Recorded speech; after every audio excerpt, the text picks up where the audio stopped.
हरदोई से। राधे राधे राधे महाराज जी। महाराज जी, मेरा स्वभाव है कि सही को सही, गलत को गलत कहती हूँ। इस वजह से मेरे परिवारजनों से मेरी बनती नहीं, चाहे मैं हूँ या कोई और हो। किसी के साथ गलत या अन्याय बर्दाश्त नहीं करती। कई बार बड़े झगड़े हो जाते हैं। मैं क्या करूँ महाराज जी? मैं क्या बदलूं अपने आप को, या मतलब कैसे करूँ महाराज? नहीं, बदलना तो बिल्कुल नहीं है, पर थोड़ा सा समझना है कि हमको अच्छाई का तो साथ देना है, पर बुराई से वैर नहीं करना है। वैर करना और उदासीन होना अंतर होता है। उदासीन का मतलब होता है निरपेक्ष हो जाना। हम आपसे न मित्रता रखेंगे न शत्रुता रखेंगे। अगर हम वैर करते हैं तो वो गलत था बुराई करके, और हम गलत हो गए वैर करके। बात तो एक ही हो गई ना। वो बुराई कर रहा है और हम बुराई का वैर कर रहे हैं, तो हम भी तो बुरे हो रहे हैं। हमारे अंदर भी तो गलत बात आ रही है। हम झगड़ा किए ना, हम मान लो लड़ाई किए ना, तो ये गलत बात है ना। हमको उपेक्षा कर देनी चाहिए। उसे कहते हैं शास्त्रीय शब्दों में उदासीनता। उदासीनता न मित्रता और न शत्रुता। आपका आचरण है, आप जानेंगे। बस बहुत कम लोग ऐसे होते हैं जो अच्छाई से चलते हैं, अच्छाई का साथ देते हैं। पर बुराई का त्याग करना है, पर बुराई से झगड़ा नहीं करना। यदि हमने बुराई से झगड़ा किया तो वो बुराई में स्थित है, हम झगड़े में स्थित है। बात तो एक ही हो गई। एक आदमी बुरा कर रहा है और एक आदमी बुरा उसको कह रहा है, तो समय तो दोनों का उसी बुराई में जा रहा है ना। तो अंतर क्या पड़ा? अंतर ये है, यदि हम में सामर्थ्य हो तो हम अपने प्यार के बल से, अपने धर्म के बल से उसकी बुराई दूर कर सके, ना कि बुराई का वैर करें। वैर करना बुराई की निवृत्ति नहीं होगी और बुराई को बढ़ोतरी होगी।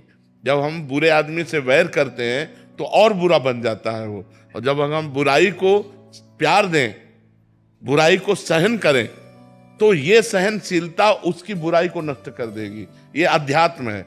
जैसे एक बार एक नाथ स्वामी गंगा स्नान करके आ रहे थे, तो ऊपर गली के एक विधर्मी का उनका मकान था, तो थूक दिया ऊपर। वो फिर गंगा नहाने गए, फिर थूक दिया, फिर नहाने।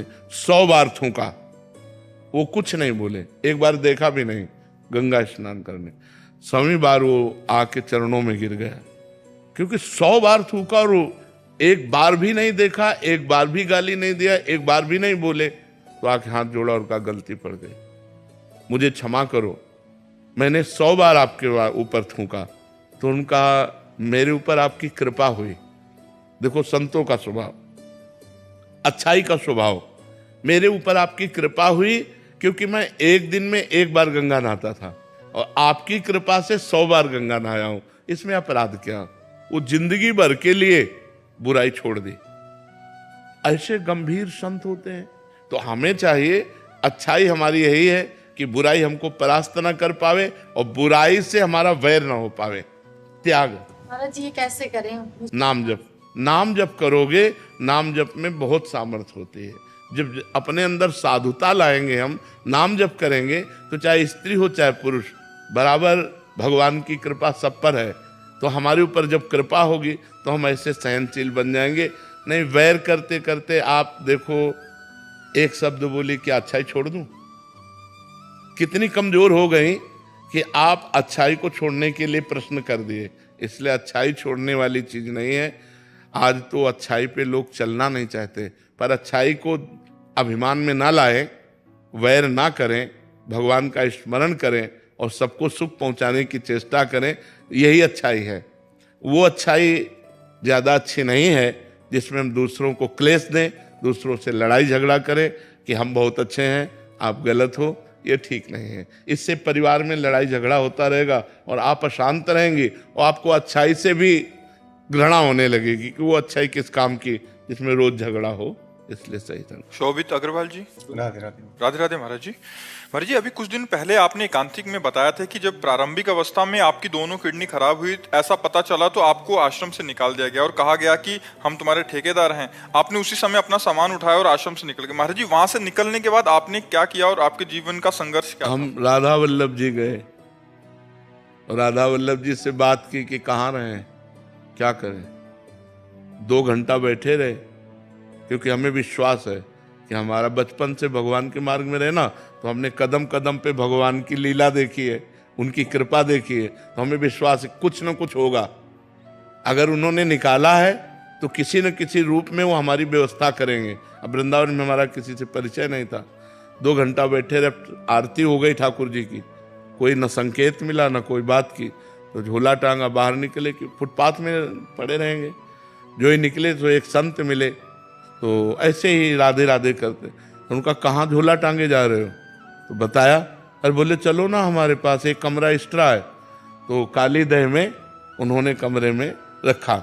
फिर कुछ दिन हुए तो गोस्वामी जी मिले जो राधा वल्लभ जी के हैं, तो उन्होंने कहा कि बाबा आजकल कहाँ रहते हो, तो हमने कहा पाठक बाबा अपने कमरे, आ जाओ ना हितधाम, कुटिया खाली है। बस हितधाम आ गए, तो हमारा जीवन का जो मोड़ हुआ वो हितधाम से हुआ, जो जीवन का हमारा परिवर्तन हुआ वो हितधाम से हुआ। 10वें वर्ष हितधाम में रहे, तो एक छोटी सी कुटिया थी, मतलब जिसमें पैर फैलाएं तो दीवार इधर इधर इधर, बस एक बाथरूम जैसी, और ऊपर छत टूटी हुई और बिजली का कनेक्शन नहीं। तो जब 10-12 वर्ष हो गए, हमारा चमत्कार और सब हुआ है भगवान का हमारे साथ, मतलब तो हम आश्चर्य माना। तो स्वामिनी कुंज जो बनी थी जिसमें हम सत्संग करते थे, वो सब आपस में मिल करके सब बन गई, हमको पता भी नहीं चला कैसे क्या बन गई। और बस फिर राधा के कुंज बनी, तो धीरे धीरे देख ही रहे सब, यहाँ तक ऐसे जीवन यात्रा हुई। हितधाम तक भिक्षा मांग के खाते थे, तो वास की व्यवस्था हितधाम में जब हुई, वो वहाँ से जीवन पलटा हमारा, वहाँ से जीवन पलटते पलटते अब देखो ये जीवन आ गया कि भगवान समाज की सेवा दे दी, वैसे बैठकर बात करने का, और लाखों लोग प्यार करते हैं। तो भगवान की कृपा से जिसको कोई पानी देने वाला नहीं था, आज हजारों लोग प्यार करने वाले हैं। ये भगवान का सब दिन होत ना एक समान, एक समय वो था और एक समय ये है। प्रभु एक छोटा सा प्रश्न है कि जैसे मैं गृहस्थ हूँ, संसार के सारे काम करता हूँ, भजन भी कभी होता है कभी उतना नहीं होता, तो हमेशा ये थोड़ा सा डर लगा रहता है कि कहीं माया एकदम से गिरा ना दे। हाँ, अगर आप समय को समर्पित करते रहें, जैसे 8 से 9 बजे तक आपने जो भी किया उस कर्म को, और 8 से 9 बजे तक के समय को भगवान को समर्पित करते रहें, तो भगवद समर्पण कर्म से आपकी बुद्धि पवित्र होकर भगवान में लग जाएगी। जो गृहस्थ आदमी है उसका ज्यादा भजन नहीं बनता, जो हर समय माला लिए, हर समय वो कर्म परायण होता है, तो उसको चाहिए अपने कर्म भगवान को समर्पित कर दे। जैसे 8 बजे से 8 बजे तक 12 घंटे नौकरी की, तो 12 घंटे बाद हे करुणा निधान भगवान, हे जगत के स्वामी, आपकी इस सृष्टि में ये 12 घंटे काम किए, ये 12 घंटे का समय और काम आपके चरणों में समर्पित, तो ये भगवद अर्थ कर्म उसको भगवत प्राप्ति करा देगा। भगवान ने हर रास्ता इसीलिए बनाया है कि हर जीव का मंगल हो जाए। तो जो बहुत क्रियापरायण है वो अपने क्रिया योग, कर्म योग को भगवान को समर्पित कर दे, तो उनका काम बन जाए। अजय राय जी।